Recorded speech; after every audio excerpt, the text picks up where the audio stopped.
নমস্কার। আজ আমার আরেকটি নতুন ব্লগে আপনাদের সবাইকে স্বাগত জানাই। আশা করি আপনারা সবাই ভালো আছেন, সুস্থ আছেন। আমিও ভালো আছি।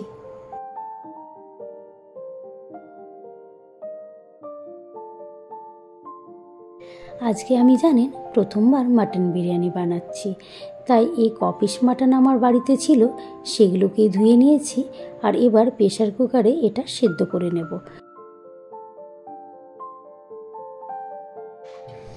এবার এর মধ্যে পরিমাণ মতন জল আর একটু নুন দিয়ে এটার 3টে সিটি আমি দিয়ে দেব। জানি না কেমন হবে মাটন বিরিয়ানিটা, যাই হোক না কেন একবার সাহস করতে দেখি। বাইরের তো আর কেউ খাচ্ছে না, আমরা দুজনেই খাবো, চাপ নেই।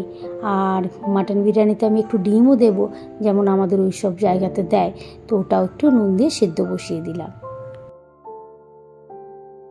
চলুন এবার বেরেস্তাটা করে নিই। এই যে কড়াইয়ের তেলটা গরম হয়ে গিয়েছে, আমি বেরেস্তাটা আর বিরিয়ানিটা সাদা তেল দিয়েই করব। তাই পেঁয়াজগুলোকে আগের থেকেই কেটে রেখেছিলাম, এবার এগুলোকে ভেজে নেব লাল লাল করে।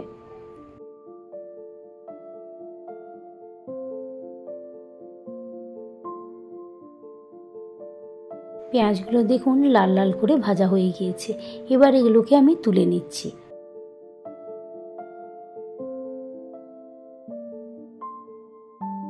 চলুন তবে এদিকে মাটন বিরিয়ানির মাটনটাকে ম্যারিনেট করার জন্য কিছুটা মশলা আমি রেডি করে দিচ্ছি। একটা ছোট্ট টমেটো নিয়েছি, সেটাকে কেটে নিয়ে মিক্সির জারে দিয়ে দিলাম। এবার কিছুটা ধনে পাতা, কিছুটা পুদিনা পাতা আর 3টে মতন কাঁচা লঙ্কা আমি দিয়ে দিচ্ছি। জানেন এই কাঁচা লঙ্কাগুলো দেখতেই বড়, তেমন একটা ঝাল নেই। আর কিছুটা জল দিয়ে এটার একটা পেস্ট বানিয়ে নেব। আদা রসুনের পেস্টটা আমার কড়াই আছে। এবার এই মাটনটাকে বের করে নিই।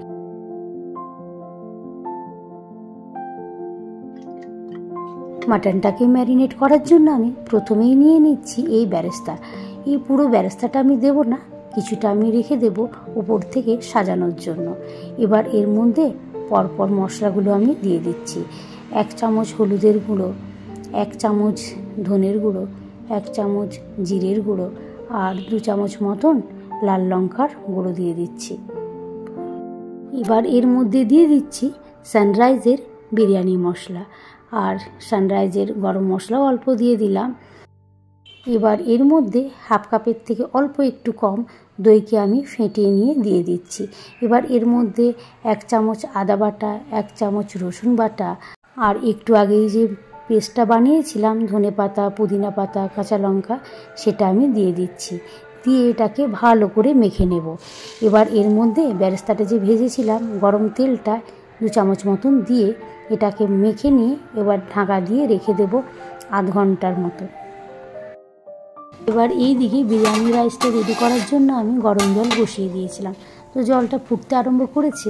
এবার এর মধ্যে 2 চামচ মতন নুন দিয়ে দিলাম আর অল্প একটু রিফাইন তেল। আর চালটাকে আমি আগের থেকেই ভিজিয়ে রেখেছিলাম আধ ঘন্টা, তারপরে ধুয়ে স্ট্রেনার মধ্যে জল ঝরিয়ে নিয়েছি। এবার এর মধ্যে দিলাম কিছুটা ভিনিগার আর এবার গোটা গরম মশলাগুলো দিয়ে দিচ্ছি। তেজপাতা, স্টার ইনিংস, বড় এলাচ, 2টো দারচিনি, এলাচ, লবঙ্গ আর গোলমরিচ। এদিকে বিরিয়ানির রাইসটা হতে হতে অন্যদিকে চলুন ডিম আর আলুটা ভেজে নিই। আমি জানেন বিরিয়ানিতে 2টো ডিমও দিচ্ছি, আর আপনারা তো দেখলেনই তখন আমি ডিমটা সেদ্ধ করে নিচ্ছিলাম।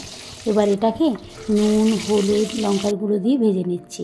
আলু 2টোকেও আমি সেদ্ধ করে রেখেছিলাম, 2টোকে কেটে নিয়ে এর মধ্যে দিয়ে এটাকে লাল লাল করে ভেজে নিচ্ছি। এবার বিরিয়ানির মাটনটাকে বানিয়ে নেব। ফোড়নে দিয়ে দিলাম 2টো তেজপাতা, 3টে এলাচ আর 2টো শুকনো লঙ্কা। এদিকে দেখুন আমার বিরিয়ানি রাইসটাও সেদ্ধ হয়ে গিয়েছে। এবারেই এটাকে দিয়ে যতটা পারি গরম মশলাটা উঠিয়ে নিচ্ছি। এবার এদিকে ফোড়নটাও আমার হয়ে গিয়েছে আর আগের থেকে ম্যারিনেট করা মাটনটাকে আমি দিয়ে কষিয়ে নেব। আর তো এটাতে কিছু দেওয়ার নেই, সব কিছুই তো দেওয়া রয়েছে। আর দেখুন আমার মাটন রেডি হয়ে গিয়েছে। চলুন এবার দম দেওয়ার জন্য এই যে জায়গাটাকে আমি রেডি করে নিচ্ছি। 1 চামচ মতন গাওয়া ঘি বুলিয়ে নিচ্ছি চারিপাশে। এবার এর মধ্যে ওই মাটনটাকে দিয়ে দিচ্ছি। পুরোটাই দিয়ে দেব, কিছুটা আমি গ্রেভি রাখবো উপরে দেওয়ার জন্য। আর এই যে পুরোটাই আমি দিয়ে দিলাম। এবার ওই আলুটা আর ডিমটা ওপরে দেব, তাই ওই গ্রেভিটার সঙ্গে একটু এগুলোকে মাখিয়ে নিচ্ছি। এবার এর মধ্যে বেরেস্তাটা আমি দিয়ে দিচ্ছি, আর কিছুটা ধনে পাতা পুদিনা পাতা কুচানো অল্প পরিমাণে দেব, কারণ আগেই তো বাটাটা আমি দিয়েছি। আর এবার সানরাইজের বিরিয়ানি মশলাও দিয়ে দিলাম, আর এই যে বিরিয়ানি এসেন্স একদম অল্প পরিমাণে দেব, খুব বেশি দেব না, বেশি হয়ে যাবে। আর এই যে দেখতেই পাচ্ছেন খুব বেশি আমি দিইনি।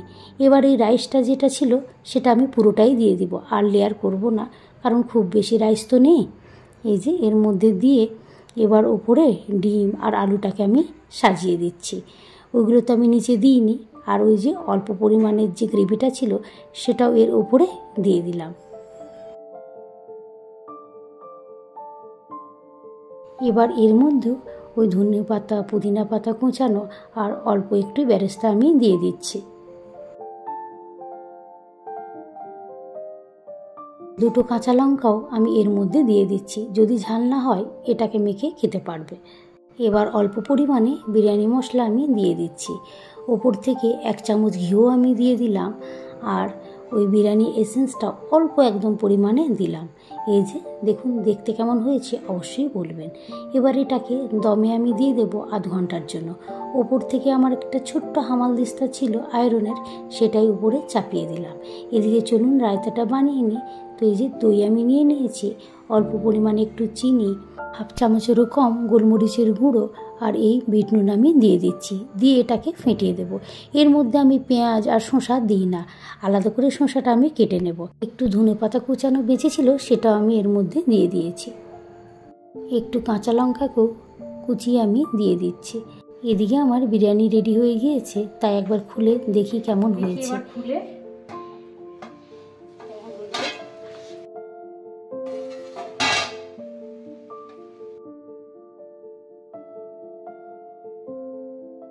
পরিবেশন আমি করে নিয়েছি, এবার অপেক্ষা যে কেমন হয়েছে তারই।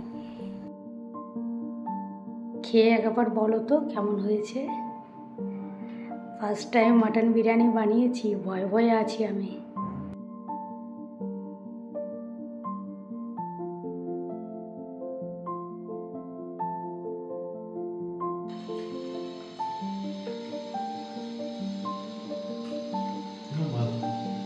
ভালো হয়েছে, ফার্স্ট টাইম বানিয়েছি সে অনুপাতে ঠিক আছে না।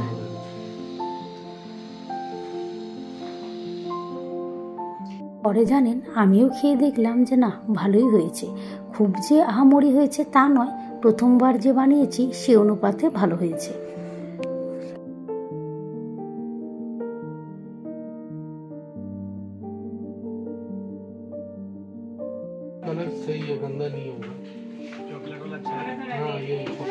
এখন জানেন চারিদিকে বেশ অফার রয়েছে। বছরের শুরুতে এই টপ মার্টেও জানেন 1 জানুয়ারি থেকে নিয়ে 15 জানুয়ারি পর্যন্ত অফার রয়েছে, তাই আমরাও একবারটি চলে এসেছি। আমরা দেখলাম স্টুলের ওপর ভালো অফার, তাই দুটো স্টুল নিয়ে নিয়েছি। এদিকে দেখুন ব্যাগের জায়গাতেও ভালো অফার রয়েছে, তাই এখানে ভিড়টাও রয়েছে। ভিডিওটা তাহলে আজকে এখানেই শেষ করছি, আর ভিডিওটা কেমন লাগলো অবশ্যই কমেন্টের মাধ্যমে জানাবেন। ভালো লাগলে একটা লাইক করে দেবেন, আর যারা এখনও সাবস্ক্রাইব করেনি তারা সাবস্ক্রাইব করে আমার পাশে থাকবেন। আপনারা সবাই ভালো থাকবেন, সুস্থ থাকবেন, আবার একটি নতুন ব্লগে দেখা হবে। নমস্কার।